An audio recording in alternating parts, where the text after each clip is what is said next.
अस्सलाम वालेकुम, welcome to my channel horror center. तमाम वीडियो अपडेट्स के लिए हॉरर सेंटर को सब्सक्राइब करके बेल नोटिफिकेशन को ऑन कर दें। तो आइए सुनते हैं आज की वीडियो में बेटे की मौत पर सब्र ना करने वाली एक औरत की पुरअसरार और दिल दहला देने वाली सच्ची कहानी। बस भी कर दे कुलसूम, और कितना रोएगी? रो रो कर तूने अपना हाल क्या कर लिया है? तू ये तो सोच, तुझे इस हाल में देखकर तेरे बेटे की रूह को कितना दुख होगा। उसकी रूह को तकलीफ मत दे। तू जानती तो है कि मरने के बाद कोई वापस नहीं आ सकता, फिर तो क्यों सब्र नहीं कर लेती? तू अपने दिल को समझाती क्यों नहीं कि तेरा बेटा जिसकी अमानत थी उसने अपनी अमानत वापस ले ली। एक दिन हम सब ने भी ऐसे ही चले जाना है। कोई पहले चला जाता है, कोई बाद में। तो तू सब्र कर ले और अपने दिल को तसल्ली दे। अपने बेटे की मग़फ़िरत की दुआ कर। अब मरने के बाद तेरे बेटे को सिर्फ मग़फ़िरत की ही ज़रूरत है। ऐसा करने से तुझे भी सुकून आएगा और तेरे बेटे की रूह को भी करार मिलेगा। रो रो कर तूने तो आंसुओं के दरिया बहा दिए हैं जो तेरे और उसके दरमियान फासले बढ़ा रहे हैं। अगर तू ऐसा करेगी तो फिर तेरा बेटा ख्वाब में भी नहीं आएगा। ये कुलसूम की दोस्त आमिना थी जो कब से कुलसूम को साथ लगाए उसे समझाने की कोशिश कर रही थी।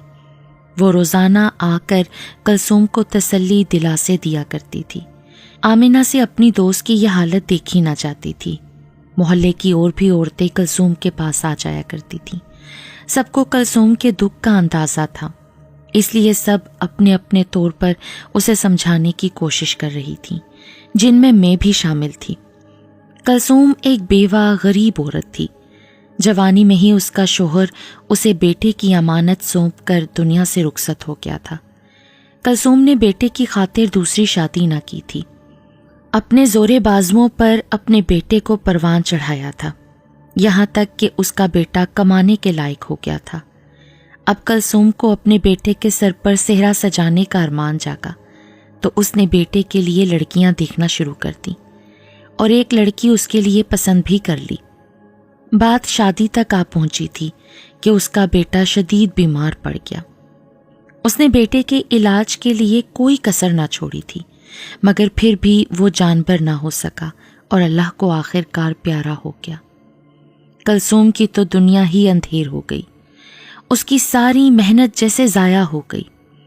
किस तरह उसने अपने बेटे को शोहर की मौत के बाद नाजों से पाला था और किस बेरहमी से मौत उसे अपने पंजों में दबोच कर ले गई थी। अभी तो कुलसूम को बहू के नाज नखरे उठाने थे, अपने पोता पोती खिलाने थे। उसके सारे ख्वाब बिखर गए थे। वो बिल्कुल खाली दामन रह गई थी। जवां साला बेटे की मौत ने उसका दिल चीर कर रख दिया था। उसे किसी पल करार नहीं आ रहा था। मुझसे उसकी ये हालत देखी नहीं जा रही थी, मगर मैं उसे तसल्ली देने के अलावा और कर भी क्या सकती थी। आज उसके बेटे को दुनिया से गए तीसरा दिन था, मगर कुलसूम की गिरियाजारी में कोई फर्क ना आया था। मोहल्ले की एक खातून ने उससे कहा कि वो अपने बेटे की कब्र पर जाकर कुछ वक्त गुजारे, वहां जाके फातिहा ख़्वानी करे, अपने बेटे की मग़फ़िरत की दुआ करे, बेटे से अपने दिल की बात करे। मुर्दे बात तो नहीं कर सकते, मगर सुनते ज़रूर हैं। अपने दिल की बात करने से शायद तुम्हारे दुख में कोई कमी आएगी और तुम्हें सब्र भी आ जाएगा। ये बात कुलसूम की समझ में आ गई। उसने उसी दिन से अपने बेटे की कब्र पर जाना शुरू कर दिया।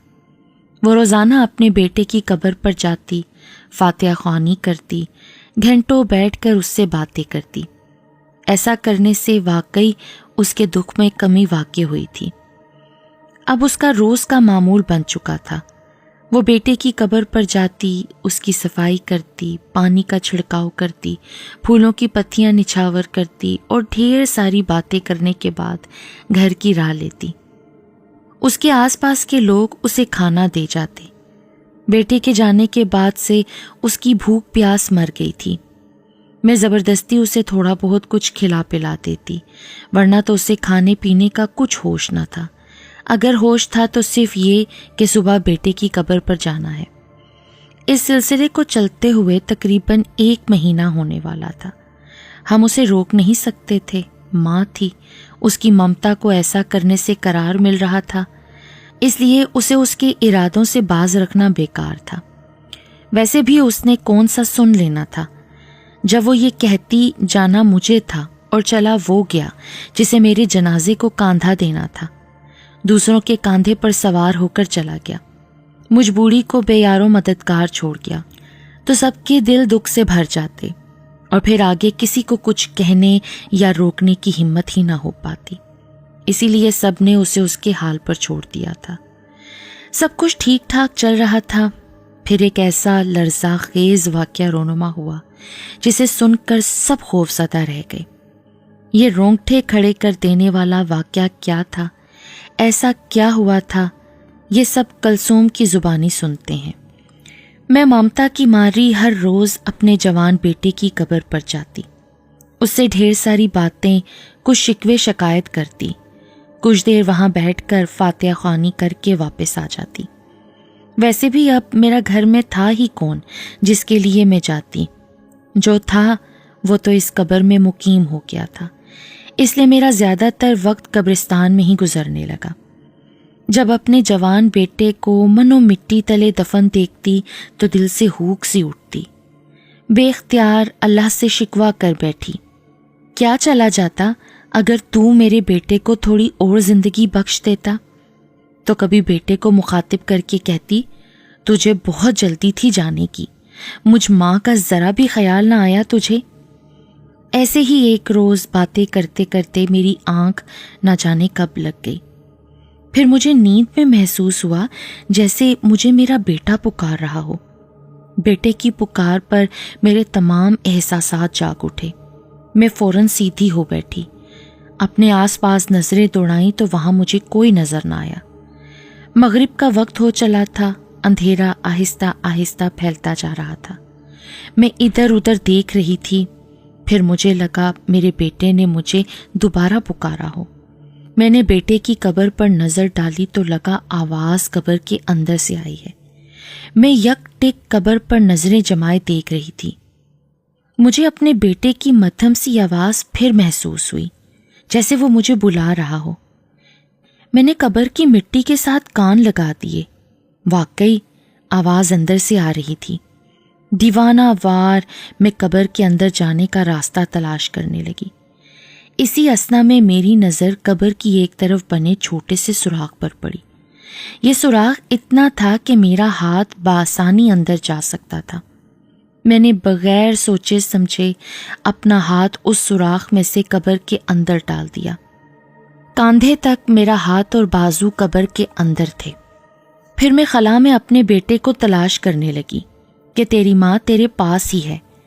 मैं कब्र के अंदर बाजू डालकर हाथ से उसे छूने की कोशिश कर रही थी कि अचानक किसी ने मेरा हाथ सख्ती से दबोच लिया। उस आहनी ठंडे शिकंजे ने मेरा हाथ ऐसा जकड़ा कि बेइख्तियार मेरी चीखें निकल गईं।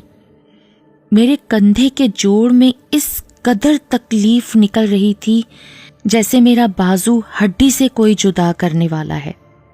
तकलीफ के मारे बेइख्तियार मेरे आंसू निकलने लगे। मदद के लिए मैंने अपने बेटे को पुकारा, बेटे मैं तेरी माँ हूँ, तू मुझे पुकार रहा था ना, तो मैं तुझे ढूंढने लगी, मेरा हाथ छोड़ दे।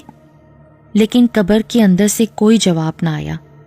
अब उस आहनी शिकंजे ने जोर लगाकर मुझे अपनी तरफ घसीटना शुरू कर दिया, यहाँ तक कि मैं बिल्कुल कब्र से जा चिपकी थी। करीब था कि मेरा बाजू मेरे जिस्म से अलहदा होकर कब्र के अंदर चला जाता। खौफ और दहशत से मेरे मुंह से फलक शगाफ चीखें निकलने लगीं। अंधेरा तेजी से हर शय को अपनी लपेट में लेता जा रहा था। दूर तक किसी इंसान का नामो निशान नहीं था जो मेरी मदद को आता। डर की शिद्दत से और तकलीफ से मेरे मुंह से चीखों का सिलसिला जारी था। मैं खुद को छुड़ाने के लिए बुरी तरह जद्दोजहद कर रही थी। उधर कब्र के अंदर मुकीम मेरा मुर्दा बेटा मुझे अंदर ले जाने के लिए पूरा जोर लगा रहा था। मेरी हालत दीवानों जैसी हो रही थी। کبھی میں رونے لگتی، کبھی چیخنے لگتی، کبھی اپنے رب کو مدد کے لیے پکارنے لگتی۔ چیخ چیخ کر میرا گلا خشک ہو گیا تھا، رو رو کر میرا برا حال تھا۔ قریب تھا کہ میں خوف کی شدت سے بے ہوش ہو جاتی کہ مجھے کچھ لوگ آتے دکھائی دیے۔ میں نے پورا زور لگا کر چیخو پکار کر کے ان کو مدد کے لیے پکارا۔ وہ شاید اپنے پیاروں کی قبر پر فاتحہ خوانی کی غرض سے آئے تھے۔ میری چیخ سن کر وہ میری مدد کو چلے آئے۔ انہوں نے بڑی مشکلوں سے میرا ہاتھ کھینچ کر باہر نکالا، جو اتنی آسانی سے باہر نہیں آیا تھا۔ ان لوگوں نے تلاوت قرآن پاک کے ساتھ ہی قبر کے مقیم سے گستاخی کی معافی مانگی، اللہ کے واسطے دیے، تب جا کر مردے کے ہاتھ سے میرا ہاتھ آزاد ہوا تھا۔ میں خوف کی تاب نہ لاتے ہوئے بے ہوش ہو چکی تھی۔ پھر ہوش میں لا کر انہوں نے مجھ سے گھر کا پتہ معلوم کر کے مجھے میرے گھر میں چھوڑ دیا۔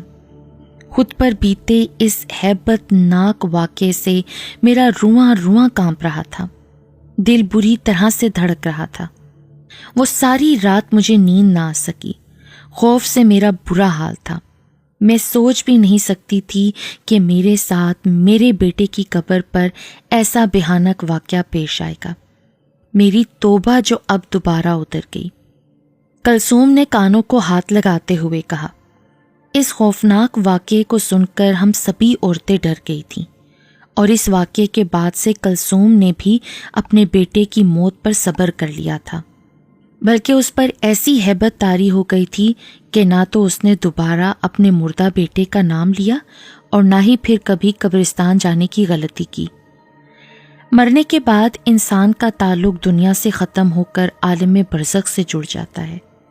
انسان اس دنیا میں اللہ کی امانت ہے، اسے ایک نہ ایک دن واپس اپنے اللہ ہی کے پاس جانا ہے، اور اگر اللہ کے کام میں کوئی مداخلت کرے، چاہے وہ کوئی بھی ہو، تو نتیجہ یہی نکلتا ہے جیسا کہ کلثوم کے ساتھ ہوا۔